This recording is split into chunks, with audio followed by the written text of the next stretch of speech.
ជម្រាបសួរកូនសិស្សទាំងអស់គ្នាតោះយើងមកអានភាសាខ្មែរថ្នាក់ទី6អំណានរឿងអ្នកគ្រូរបស់គុណ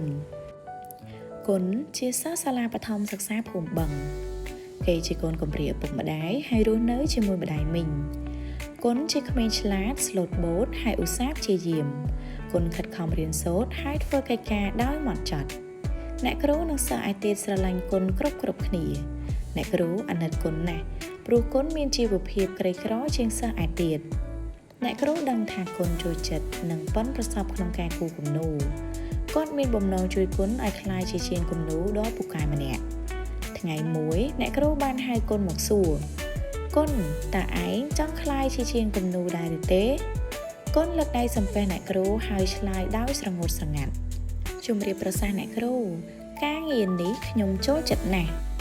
ប៉ុន្តែខ្ញុំមិនអាចធ្វើបានទេអ្នកគ្រូញញឹមហើយនិយាយបន្តមិនអីទេ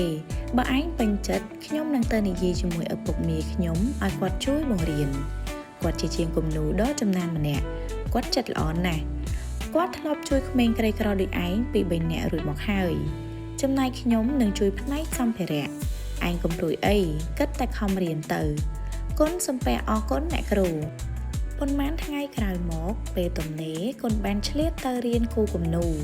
ពូធឿនបានជួយបង្រៀនគុណដោយស្មោះសរមិនយូរប៉ុន្មានគុណអាចគូររូបបានខ្លះមិនយូរប៉ុន្មានគុណអាចគូររូបភាពខ្លះ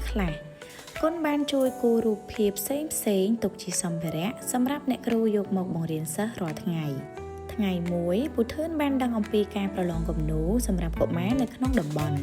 គាត់បានប្រាប់គុណឲ្យគូដើម្បីយកទៅចូលរួមប្រកួតប្រជែងនឹងគេស្នាដៃរបស់គុណពេលនោះបានជាប់លេខ2ក្រោយមកទៀតមានការប្រឡងម្ដងទៀតលើកទី2នេះគុណទទួលបានលេខ1ព្រមទាំងទទួលបានរង្វាន់យ៉ាងច្រើនគុណសប្បាយចិត្តណាស់គេរត់តែខំប្រឹងថែមមួយកម្រិតទៀតតែគេក៏មិនភ្លេចការរៀនសូត្រដែរ2ឆ្នាំក្រោយមកពូធឿនបានហៅគុណឲ្យទៅជួយគូរគំនូររបស់គាត់សម្រាប់លក់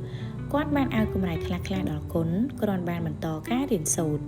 ក្រោយមកទៀតគុណបានចូលរៀនមហាវិទ្យាល័យវិចិត្រសិល្បៈតាមការណែនាំរបស់អ្នកគ្រូនិងពូធឿនគុណអាចរកប្រាក់បានបណ្ដាលហើយក្រោយមកគេក៏ក្លាយជាជាងគំនូរដ៏ល្បីម្នាក់